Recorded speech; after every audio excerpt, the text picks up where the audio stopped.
네, 안녕하세요. 자, 오늘도 지구과 원 시간이 됐고요.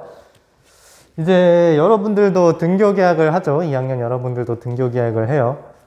5월 27일부터 등교 계약을 하고, 제가 이걸 찍는 건 5월 25일. 그러니까 이걸 찍어서 내일 화요일에 올리고, 여러분들은 이 수업을 마지막으로 온라인 수업으로 듣고 앞으로는 저랑 만나서 수업을 할 겁니다. 네. 그러면 저도 수요일을 기대하면서 오늘 수업 시작할게요. 우리 저번 시간에는 퇴적암에 대해서 배웠어요. 퇴적암이 어떻게 생성되는가, 생성 과정에 대해서 배웠고, 그리고 어떠한 환경에서 퇴적암이 생성될 수 있는가, 그래서 육상환경, 해양환경, 연안환경 이런 식으로 세 가지 환경을 배웠습니다. 그리고 퇴적암에서 볼 수 있는 다양한 퇴적 구조들을 배웠는데, 그러한 퇴적 구조들을 분석을 하면 그 퇴적암이 만들어진 환경은 어땠을 것이다. 그리고 지층이 역전됐느냐 아니면 역전되지 않았느냐도 판단할 수 있다는 것을 퇴적 구조를 통해서 우리는 배웠습니다. 자, 그러면 이번 시간에는 무엇을 배울 거냐? 교과서 49페이지부터 50페이지 내용을 오늘 배울 건데요. 거기서 뭘 배우냐면 지질 구조를 배웁니다. 지질 구조. 우리가 저번 시간에 배운 건 퇴적 구조예요. 퇴적 구조. 퇴적암에 나타나 있는 특징적인 구조를 배운 건데, 이번 시간에는 그 퇴적암들이 모여서 지층을 만드는데 그 지층에 나타나 있는 구조, 지질 구조를 배워서 이번엔 그 퇴적암이라는 좀 미시적인 구조가 아니라 지층, 전체적인 지층의 구조를 파악해서 그 지층이 어떠한 환경을 받았는가, 어떠한 지각 변동을 받았는가, 그런 걸 알아보도록 하겠습니다. 자, 그래서 49페이지 교과서 내용을 보면 맨 위에 있는 그 사고력 키우기는 한번 생각해 보시고요. 사고력 키우기 아래에 보면 읽어볼게요. 지구 내부에서 발생하는 힘에 의해 일어나는 지각 변동으로 지층은 다양한 형태로 변형된다. 지구 내부에서 다양한 지각 변동이 일어나요. 뭐 화산 활동도 있고, 뭐 이런 그 스콧 산맥을 형성하는 뭐라 하지 이거 판의 이동 그런 현상도 있고, 지진이 일어날 수도 있고, 지구 내부에서는 여러 가지 지각 변동들이 있습니다. 그러한 지각 변동이 일어날 때 지층이 다양한 형태로 변형이 된다는 거죠. 그래서 이에 따라 지층은 휘어지기도 하고 끊어지기도 하면서 특징적인 지질 구조를 나타내게도 된다. 어떠한 지각 변동을 받으면 지층이 휘어지기도 하고 이렇게 잘 연속되어 있다가 끊어지기도 한다는 겁니다. 그래서 지질 구조가 변형되는 정도는 지층에 작용하는 장력이나 횡압력 같은 힘의 종류와 변형이 일어나는 깊이나 온도 등에 따라서도 달라진다. 그러니까 지질 구조가 변형이 될 때 온도가 얼마냐, 압력이 얼마냐, 그리고 그 압력이 장력을 받는 거냐 아니면 횡압력을 받는 거냐, 이러한 이렇게 뭐 여러 요소들이 다름에 따라서 지질 구조가 변형되는 정도나 형태가 달라진다는 겁니다. 여러분들 혹시 장력이나 횡압력 요 두 개를 구분할 수 있나요? 장력은 이 가죽이 있는데, 장력은 이렇게 당기는 힘이고요, 횡압력은 이렇게 누르는 힘입니다. 당기는 힘이 장력, 누르는 힘이 횡압력. 얘는 당기는 힘, 얘는 누르는 힘. 그래서 지층을 당기는 힘, 지층에 당기는 힘이 작용을 하느냐 아니면 지층을 누르는 힘이 작용을 하느냐에 따라서 지층이 변형되는 모양이 다르다라는 거죠. 다음 거 읽어보면, 또한 같은 종류의 힘을 받는 경우에도 암석의 종류가 다르면 지질 구조가 달라질 수 있다. 따라서 지질 구조를 통해 과거에 어떠한 지각 변동이 있었는지를 파악할 수 있다. 암석에 따라서도 이 어떠한 힘을 받느냐에 따라서 암석에 따라 다 다르게 나타난다고 하는데, 뭐 그렇게 세세한 것까지는 그럴 수도 있다 정도만 알아두고 어떠한 암석을 받았을 때 어떻게 달라지는가 정도는 크게 이 지구과학 원 수준에서는 다루지는 않는 것 같습니다. 그래서 그렇구나 정도만 알고 넘어가면 되겠고요. 아무튼 중요한 건 그거죠. 지질 구조를 통해서 이 지질 구조를 보면 과거의 환경이나 그런 지각 변동의 역사를 추론을 할 수 있다는 거죠. 현재는 이 바뀌어져 있는 형태를 우리가 관찰을 하는 건데 그걸 관찰함으로써 예전에는 어땠구나 그런 걸 알 수 있다는 겁니다. 그래서 어떻게 이 지질 구조를 통해서 환경을 유추할 수 있는가 그거를 오늘 배운다는 겁니다. 밑에 자료 해석은 넘어가시고요. 교과서 50페이지로 갑니다. 50페이지. 50페이지로 가면 먼저 나오는 게 습곡이죠. 습곡.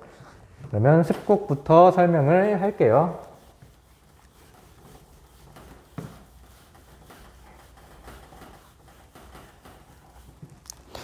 먼저 교과서를 한번 읽어볼까요?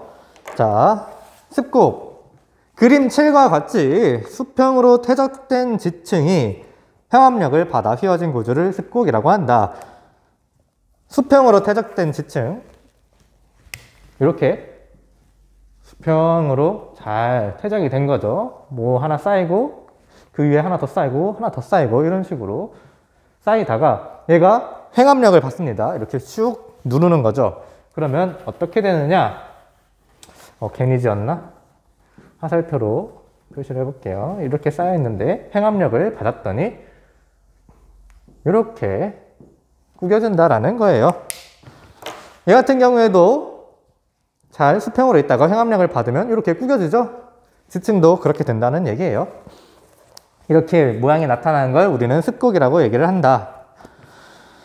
그래서 습곡에서 지층이 볼록하게 휘어진 부분을, 이 부분이죠. 그림에도 잘 나와 있어요. 배사라고 하고 아래로 들어간 부분을 향사라고 한다. 습곡은 암석이 끊어지거나 부서지는 것 없이 모양만 변하는 것이므로 고온 고압의 땅속 깊은 곳에서 주로 만들어진다라고 합니다. 자, 일단 이렇게 튀어나온 부분이 배사고요. 이렇게 밑으로 들어간 부분이 향사가 됩니다. 그러면은 제가 좀 더 보기 좋게 정리를 해볼게요. 이렇게 배사, 향사 이렇게 휘어진 게 습곡이다 알아두시고 칠판을 좀 전체적으로 쓰기 위해서 지우도록 하고요. 자, 습곡에 대해서 배우고 있고요. 우리 습곡의 정의부터 한번 볼게요. 습곡이란 게 뭐냐? 교과서에 나와 있는 말 한번 그대로 써보겠습니다. 수평으로 퇴적된 지층이 횡압력을 받아 휘어진 구조, 즉 이런 모양을 갖게 되는 것을 습곡이라고 한다. 그래서 습곡의 특징을 한번 보겠습니다. 첫 번째는 횡압력을 받는다는 거예요.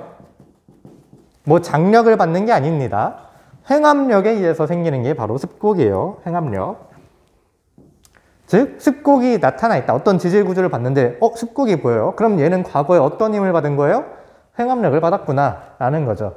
그리고 또 횡압력을 받을 수 있는 경우가 이제 습곡 산맥이 형성되는 경우인데, 그래서 그 히말라야 산맥은 아직도 인도판이 그 유라시아판 쪽으로 계속 밀면서 수렴하면서, 그러니까 충돌하면서 판이 움직이고 있는데, 그러한 히말라야 산맥을 잘 관찰하면 이러한 습곡, 습곡이라는 지질 구조가 아주 잘 나타날 겁니다. 그런 식으로 판과 판이 충돌하는 경계에서 이러한 습곡, 잠깐만요. 말을 좀 정리할게요. 그런 충돌한 경계에서 습곡이 잘 나타난다는 겁니다. 자, 그리고 주로 지하 깊은 곳에서 이러한 습곡이라는 지질 구조가 나타날 수가 있어요. 지하 깊은 곳이라 함은 바로 고온, 고압 환경을 뜻하는데 왜 지하 깊은 곳이어야 하냐면 고온, 고압 환경이 아닌 곳, 이러한 지표 같은 환경에서는 횡압력이 주어지면 그 암석이 부서집니다.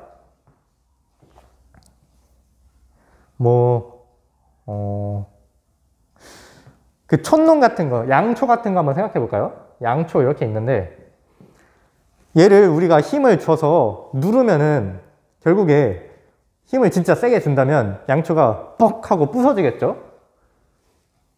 양쪽에서 이렇게 힘을 준다면 뭐 이런 식으로 뻑 하고 부서질 겁니다. 여기가 갈라지면서.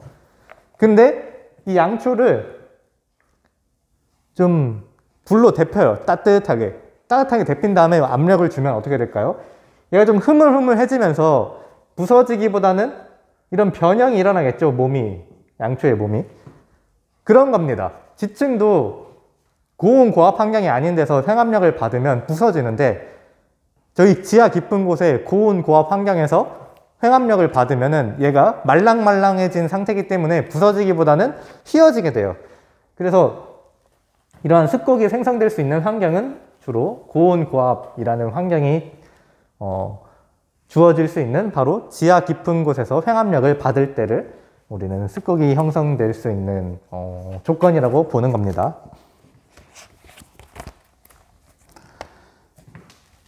그리고 습곡의 구조를 한번 볼게요. 습곡의 구조는 이제 배사랑 향사가 있는데요. 배사는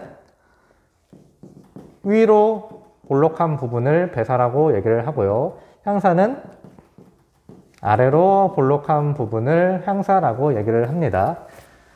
그래서 이렇게 보면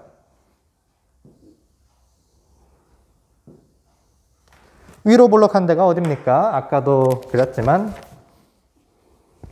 이 부분이죠. 그리고 아래로 볼록한 부분은 이 부분. 여기가 배사가 될 거고 여기가 향사가 될 거예요. 이게 자꾸 헷갈릴 수 있는데 그러면은 사람이 누워있는 걸 한번 생각을 해보세요. 이렇게. 그때 어디가 볼록합니까? 우리 밥 많이 먹고 누우면은 배가 볼록해지죠? 이렇게. 너무 과장해서 그리긴 했는데 사람이 누워있고 배가 볼록한 모양을 생각하면 위가 볼록한 거랑 아래가 볼록한 게 뭐가 배사인지 기억이 안 나. 그럴 때 사람이 누워있는 걸 생각을 해보세요. 그러면 사람의 배는 위로 볼록해 있겠죠. 그래서 배가 볼록하다. 배사, 똑같은 배가 써있죠. 배사는 위로 볼록하구나. 그렇게 생각하면 되겠습니다. 그 습곡의 종류까지 한번 언급을 해볼게요. 습곡의 종류는 크게 세 가지가 있어요. 정습곡, 그리고 경사습곡, 그리고 습곡, 이렇게 세 가지가 있는데 정습곡은 뭐냐? 습곡 축면이 수평면에 수직한 것을 우리는 정습곡이라고 얘기를 하고요. 경사습곡은 습곡 축면이 수평면에 대해서 기울어진 것을 경사습곡이라고 얘기를 하고 횡화습곡은 습곡 축면이 수평면에 대해서 평행한 것을 횡화습곡이라고 얘기를 합니다. 그러면은 습곡 측면이 뭔지를 먼저 알아야겠죠. 여기를 잠깐 지울게요. 자, 습곡이 이렇게 있는데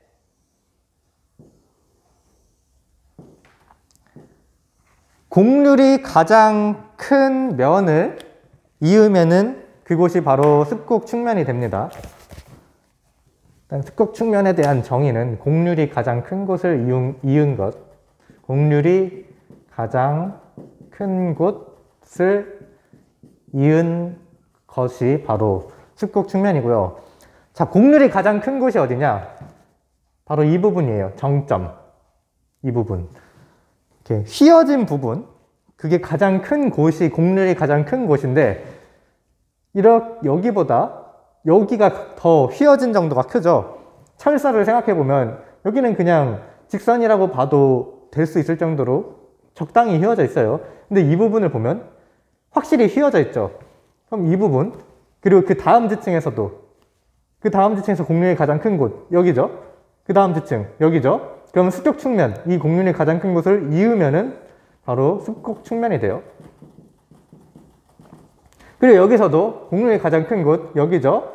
곡률이 가장 큰 곳, 여기죠. 가장 큰 곳, 여기죠. 이어볼게요.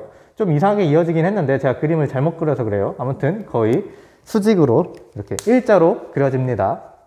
자, 정습곡을 그린 거고,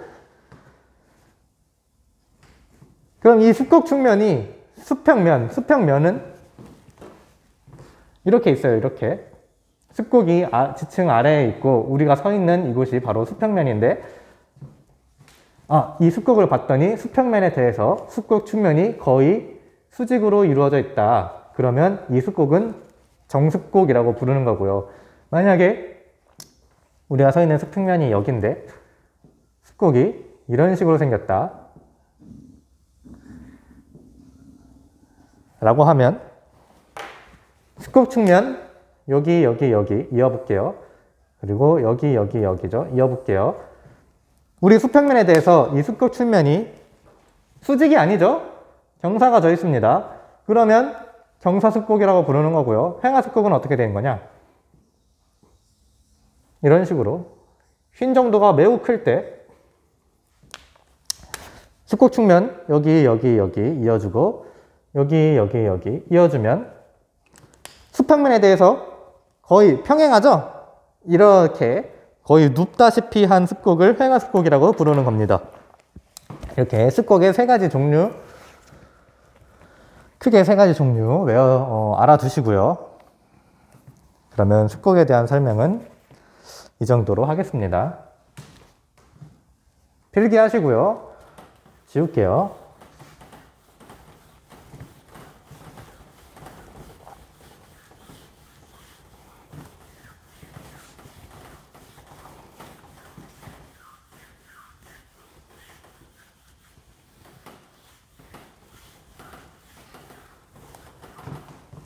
자, 그 다음 습곡 다음에 나와 있는 지질 구조가 뭐죠?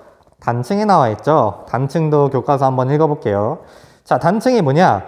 암석 중에 생긴 틈을 경계로 양쪽의 안반이 상대적으로 이동하여 어긋난 구조를 단층이라고 한다. 그래서 단층 면을 경계로 했을 때 위쪽 안반을 상반이라고 얘기를 하고 아래쪽 안반을 하반이라고 합니다. 이때 지각에 장력이 작용하면, 장력은 당기는 힘이었죠. 장력이 작용하면 그림 8과 같이 상반이 아래쪽으로 이동한 정단층이 횡압력, 누르는 힘이었죠. 횡압력이 작용하면 그림 9와 같이 상반이 위쪽으로 이동한 역단층이 만들어진다. 단층이 일어나면 수직적인 이동이 발생하기 때문에 절벽이 만들어지기도 하고 단층면을 따라 지진이 발생하기도 한다라고 합니다. 그러면 단층도 정리를 해볼게요. 자, 단층. 먼저 정의부터 정리를 해야겠죠. 이것도 거의 교과서 내용인데, 지층이나 암석에 힘이 작용을 해서 지층이나 암석이 끊어지고요. 이 끊어진 면을 경계로 양쪽 안반이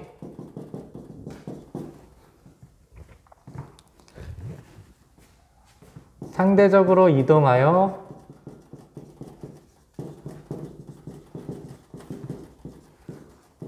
어긋난 구조, 그거를 단층이라고 우리는 얘기를 합니다. 그래서 이 단층의 특징은 뭐냐? 장력이 작용해도 되고 횡압력이 작용해도 됩니다. 대신 어떠한 힘이 작용을 하느냐에 따라서 이 단층의 모양이 달라지기는 해요. 그리고 습곡보다는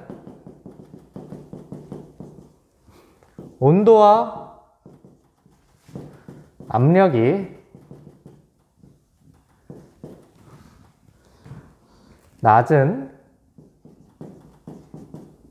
지각의 상부에서 이러한 힘을 받았을 때 나타날 수 있는 지질 구조입니다. 이제 지하 깊은 곳에서 저런 힘을 받으면은 지층이 말랑말랑한 상태이기 때문에 휘어지는데, 그런 지하 깊은 곳이 아니라 지각 상부를 보면 고온고압 상태가 아니라 저온저압 상태죠. 거기서 힘을 받으면은 휘어지기보다는 이게 너무 단단하니까 부서지게 됩니다. 그래서 지층이나 암석이 끊어지게 되고, 그 끊어진 면을 경계로 힘이 받다가 축 하고 미끄러지거나 받다가 축 하고 내려가듯이 안반이 서로 끊어진 면을 경계로 이동을 하게 되는데, 그걸 우리는 단층이라고 얘기를 한다. 그래서 이것도 구조를 봤을 때 일단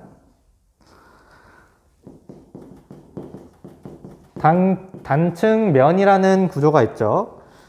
여기는 암석이나 지층이 끊어진 면이고요.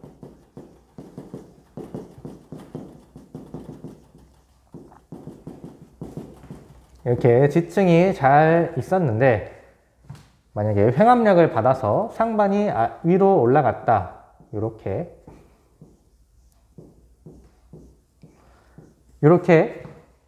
오른쪽에 있는 이 안반이 상대적으로 위로 올라갔죠.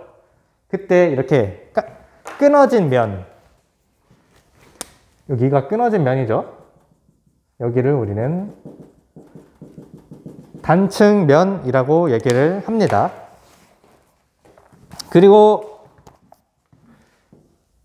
상반이란 게 있는데, 상반은 단층면 위의 안반을 상반이라고 얘기를 해요.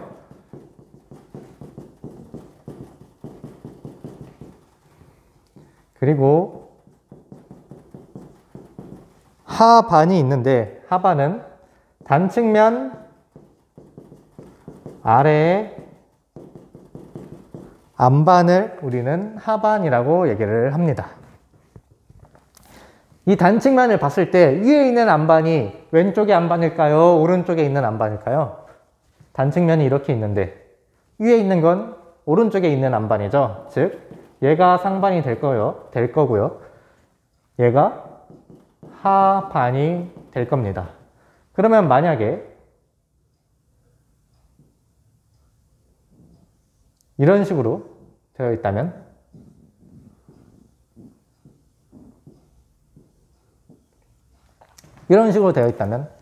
상반이 어디 있는 걸까요? 단층면은 여기죠. 여기가 단층면이 될 거고, 단층면 위에 있는 거, 얘가 위에 있는 게 아니에요. 이 단층면을 경계로 이 단층면의 위쪽에 있는 건 바로 이겁니다. 얘가 상반이 되는 거고요. 그리고 얘가 하반이 되는 거예요. 이 상반, 하반을 구분할 때는 저는 미끄럼틀을 생각하면 좋을 것 같아요. 이 단층면이 미끄럼틀이라고 한번 생각을 해보세요. 이런 식으로. 이게 미끄럼틀 위에 있을 때 사람이 위에서 미끄럼틀을 타죠. 슝 타서 이 밑으로 내려올 겁니다. 그때 이 미끄럼틀 위를 타고 내려오죠. 사람이 막 이렇게 아래를 타고 내려오는 사람은 없어요. 그러면 미끄럼틀 위가 상반이 되는 건데, 여기 미끄럼틀 위에 있는 안반이 뭐냐? 얘가 지금 미끄럼틀 위에서 타고 있죠. 그래서 얘가 상반이 되는 거예요. 얘도 이 미끄럼틀 위에 상반이, 미끄럼틀 위에 얘가 타고 있죠, 지금. 그래서 얘가 상반이 되는 거예요. 그리고 미끄럼틀의 아래에 있는 얘가 하반이 되는 겁니다. 미끄럼틀이 이렇게 생길 수도 있죠? 그러면 안반을 이렇게 그려본다면 어디가 상반이에요? 이게 미끄럼틀인데 미끄럼틀 위에서 내려오고 있는 얘가 상반이죠. 진짜 이 안반이 미끄럼틀 타고 내려오는 게 아니라 비유가 그렇다는 겁니다. 미끄럼틀 밑에 있는 얘가 하반이 되겠죠. 그렇게 상반, 하반을 구분하면 좀 쉽다. 자, 이렇게 단층의 정의와 특징과 구조를 얘기를 했는데, 종류를 쓰기에는 좀 자리가 부족해요. 그래서 여러분은 이 밑에 종류 하나 더 추가하는데, 저는 이 구조를 지우고 종류를 쓰겠습니다. 자리가 없어가지고. 단층의 종류가 있는데 어떤 종류가 있냐? 첫 번째는 정단층이에요. 정단층. 정단층은 어떠한 힘을 받은 거냐? 바로 장력을 받았을 때, 지층이 장력을 받으면 정단층이 됩니다. 그래서 어떠한 모습을 보이냐면,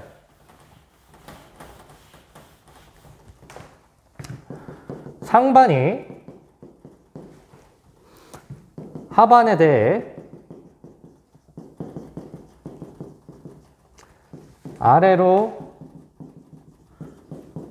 이동을 하면 정단층의 모양을 갖게 됩니다.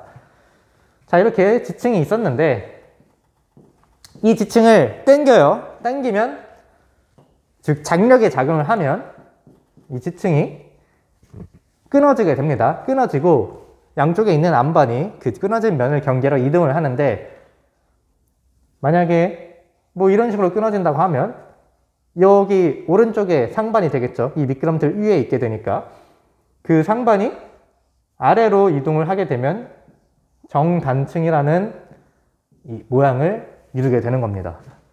또는 단층이 이렇게 생긴다면 상반은 왼쪽에 있는 애가 되겠죠.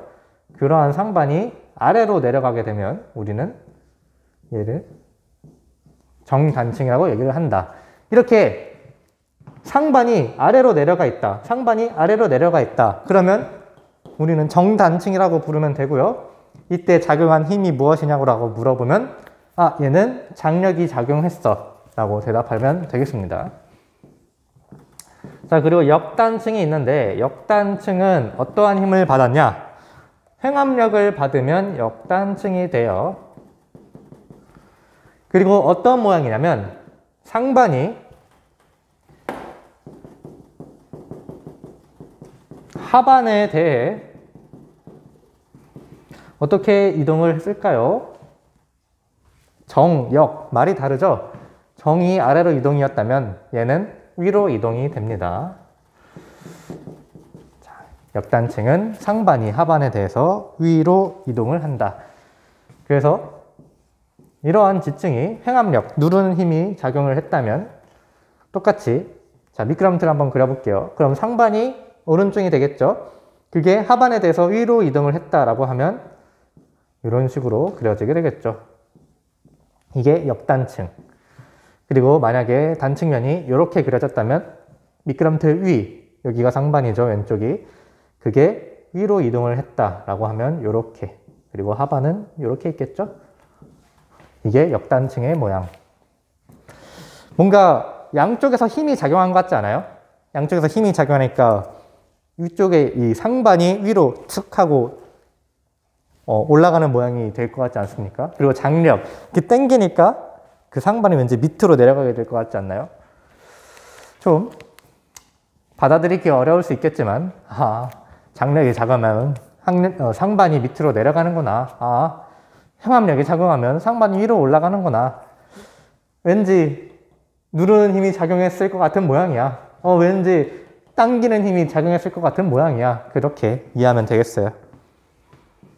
자, 그리고 그 교과서 50페이지의 오른쪽에 주향이동 단층이 나와 있죠. 주향이동 단층. 요것까지가 단층의 종류로 넣어 줄게요. 자, 얘는 지층의 힘이 수평으로 어긋나게 작용을 했을 때고요. 그리고 얘의 특징으로는 수평 방향으로만 이동을 합니다.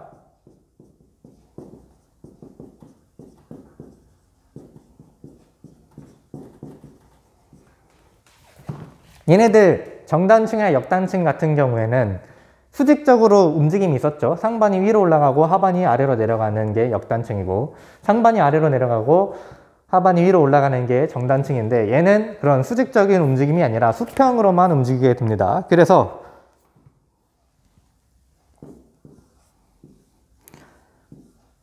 이렇게 있던 지층이 어떻게 되냐면 위에서 보는 게 좋을 것 같은데 이걸 위에서 내려다보면 좀 3D로 그려야겠죠?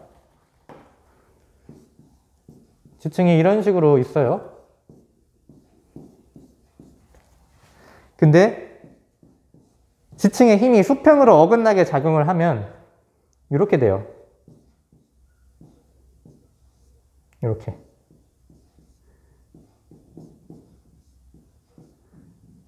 이런 식으로.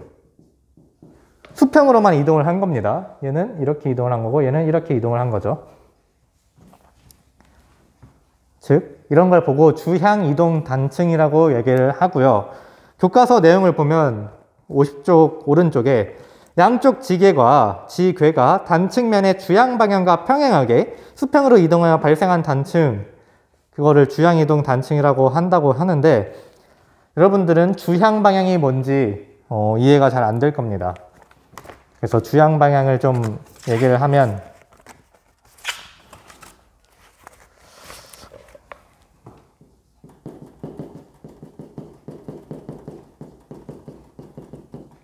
지층면이 수평면과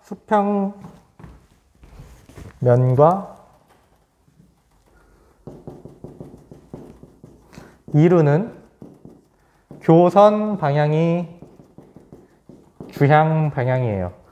그 뭐냐면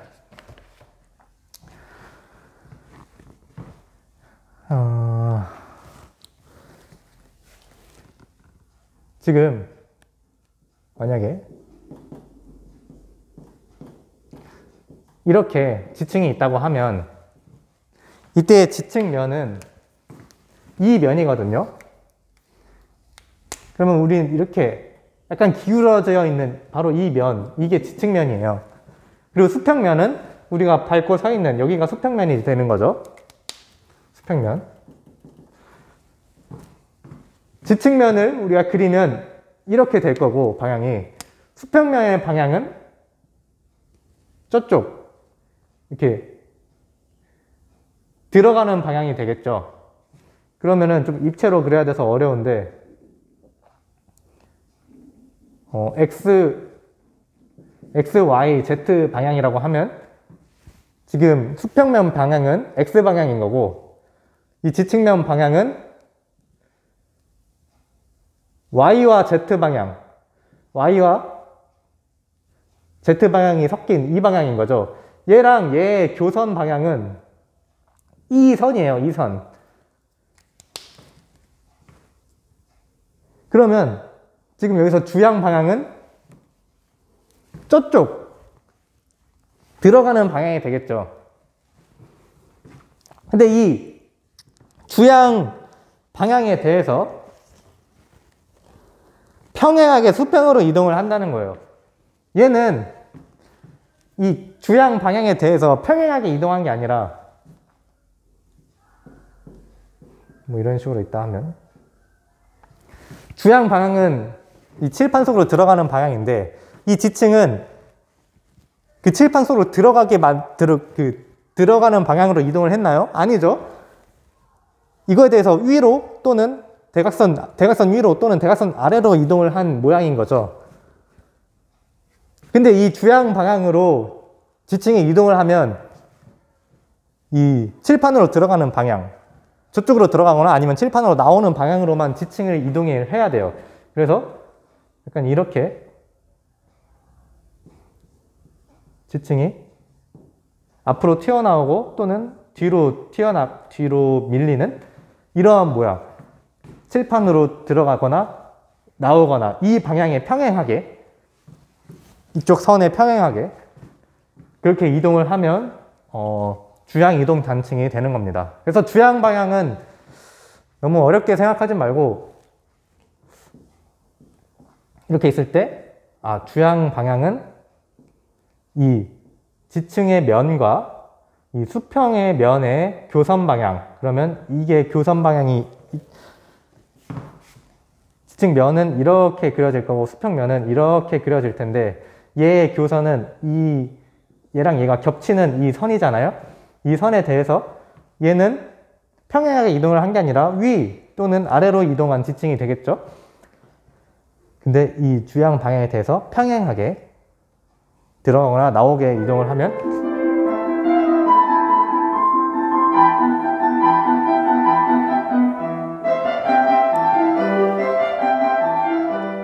그러면은 주양이동 단층이 된다. 35분째 수업인데 종이 쳤네요. 얼른 일단 단층에 대한 건 요 정도예요. 요 정도. 어렵긴 한데 주양이동의 정의를 설명하다 보니까 어려운데 대충 모양만 알아도 될 것 같긴 해요. 주양이동 단층이 이런 모양이구나. 수평으로 이동을 한 거구나. 수직으로 이동한 게 아니라 수평으로 이동을 하면 주양이동 단층이 되는구나. 그 정도면 주양 방향까지 막 자세하게 알지는 않아도 괜찮을 것 같긴 합니다. 자, 근데 이제 여러분들이 정단층, 역단층이 구분이 안 될 수가 있어요. 상반, 하반은 이제 제가 구분하는 방법을 알려줬죠. 미끄럼틀 생각하면 되는데 정단층이 나왔는데, 그러니까 이 모양이 나왔는데 얘가 역단층이냐 정단층이냐 그걸 모를 수가 있어. 얘는 지금 어떤 힘을 받은 거지? 장력인지? 아니면 횡압력인지? 아니면 뭐지? 상반이 아래로 간 게 정단층이었나 역단층이었나 막 이렇게 헷갈릴 수 있단 말이에요. 그래서 이걸 외우는 방법으로 저는 상상력 이거를 추천합니다. 뭔 말이냐? 상반이 상승해서 역단층이 된다. 그래서 상상력이긴 한데 이제 두음법칙이라고 하나요? 상상력이라고 외우면 되겠죠. 상반이 상승하면 역단층이다. 즉, 막 그림이 이렇게 있어요. 단층면이 있고 이렇게 그려졌다. 단층면이 있어. 미끄럼틀 생각해. 미끄럼틀 위에 있는 얘가 상반이 되겠죠. 근데 상반이 위로 갔네? 그러면 상상력. 상반이 상승했다. 얘는 역단층이구나. 그리고 횡압력을 받았구나. 이 정도까지는 같이 연결해주면 좋겠습니다. 자, 이제 마지막으로 전리인데 전리는 제가 저번 시간에 어차피 다 설명을 하기도 했고 전리는 다음 시간에 하죠. 그냥 다음 시간에 수요일에 여러분들 등교해서 지구과학 1 시간 들으면 그때 전리부터 시작을 하겠습니다. 그러면 오늘 수업도 고생했고요. 오늘 배운 습곡이랑 단층 잘 머릿속에 넣어두면 좋겠습니다. 다음에 봅시다. 이상입니다.